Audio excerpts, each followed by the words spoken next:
Olá, boa noite para vocês. Agora 6 horas e 51 minutos.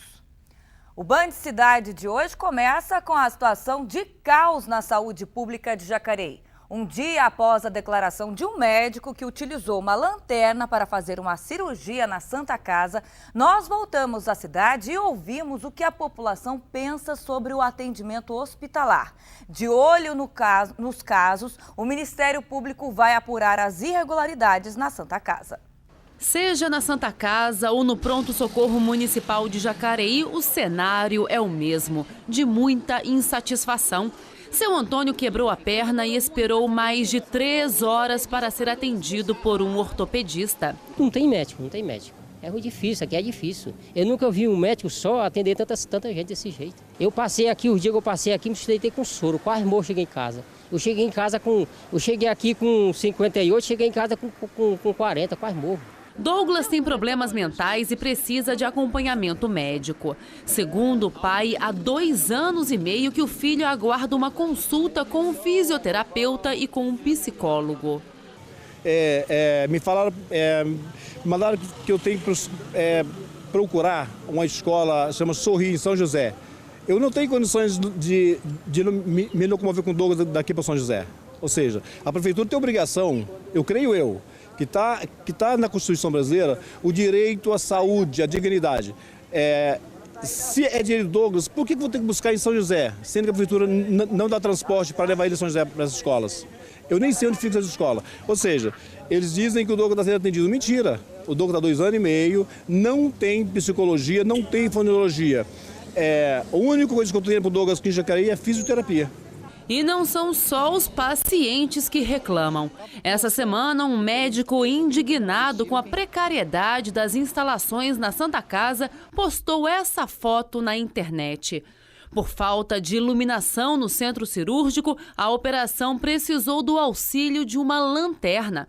O pediatra foi demitido do hospital onde trabalhou por cerca de 2 anos. Todo médico tem que protestar, tem que mostrar a sua realidade e não se acovardar. A saúde pública só está do pé que está. A grande parte, o maior vilão disso tudo é nós mesmos médicos, que a gente acaba não expondo com medo da retaliação. Mas eu, como médico e cidadão, eu tenho que mostrar a realidade da gente. O uso da lanterna durante a cirurgia na Santa Casa e a demissão do médico são alvo de uma investigação do Ministério Público de Jacareí, que abriu um inquérito sobre o caso. Chamou a atenção do Ministério Público e a promotoria abrirá uma investigação com 3 frentes.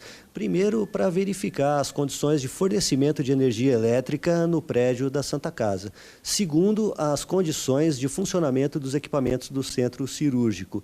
E, por último, verificar as circunstâncias de demissão do médico que fotografou a irregularidade.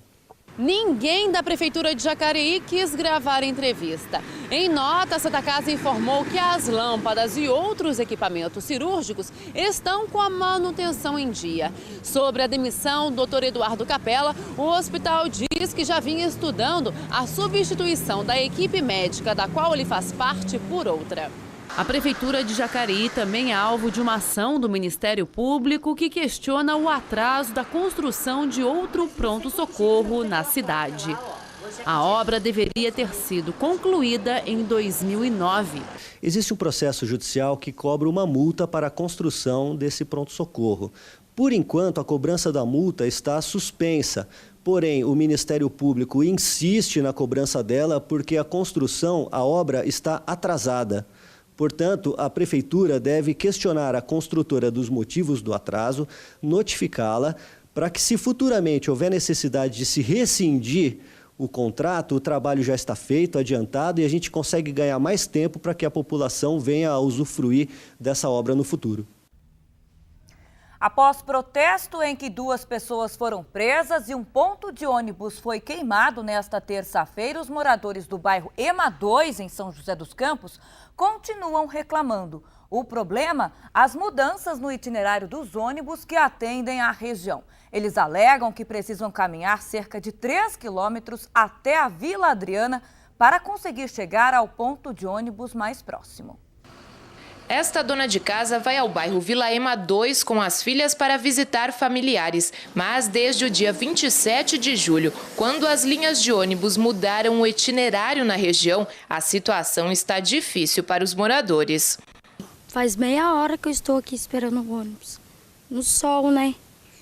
E é difícil. Com 2 crianças é muito difícil. Eu tenho que descer de lá de cima para pegar o ônibus aqui para subir para o Ema. Antes, as linhas 302 via Tamoios e a 212 via Tequinasa passavam pelo bairro Vila Adriana e depois seguiam para o Vila Ema 2. Mas com a mudança, a linha 212 não passa mais pelo Vila Ema 2. Os moradores também afirmam que o intervalo entre os ônibus aumentou e, para não perder compromissos, algumas pessoas precisam caminhar 2 quilômetros para chegar ao ponto onde passam mais ônibus. Ficou muito ruim, porque você tem que sair e esperar aqui. Aí até que vai um e volta o outro, você chega atrasado. Minha filha perdeu uns porção de hora de serviço. E pior que lá onde ela trabalha, se perdeu 1 hora de serviço, já quer descontar até meio-dia. Na última terça-feira, os moradores fizeram um protesto no local e chegaram a parar os ônibus para mostrar que não aceitam as mudanças no itinerário. Representantes dos bairros se reuniram com o secretário de Transportes, Wagner Balieiro, para discutir a situação. Uma nova reunião foi marcada para esta quinta-feira. Eles querem aumentar o número de horários do bairro, mas com isso deixaram que o 212 subisse até o Ema, dificultando a vida dos moradores, que tem que caminhar 2, 3 quilômetros até o ponto final do Vila Adriana para tentar pegar o ônibus do 212. E os horários que eles também estão dizendo, que é de 25 minutos, não estão sendo cumpridos.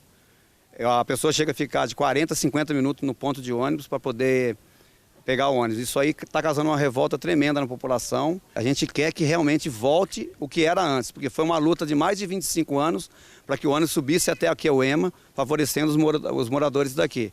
Este morador prefere usar a bicicleta para se locomover, mas familiares e amigos precisam usar o transporte público. Lá em cima, onde eu moro, tem muita gente que depende mesmo. Criança, pessoa doente, de idade. Às vezes vai no Piratininga fazer uma compra, que nem minha esposa teve que acabar de subir a pé, que não tem ônibus, é muito demorado. Essas mudanças nos itinerários ocorreram no dia 27 de julho, quando foram criados os corredores de ônibus. A cidade possui 100 linhas de ônibus. O secretário de Transportes de São José dos Campos, Wagner Balieiro, confirmou por meio de nota que uma nova reunião será realizada amanhã em horário ainda a ser definido, somente com os moradores dos bairros afetados, como é o caso do Ema 2.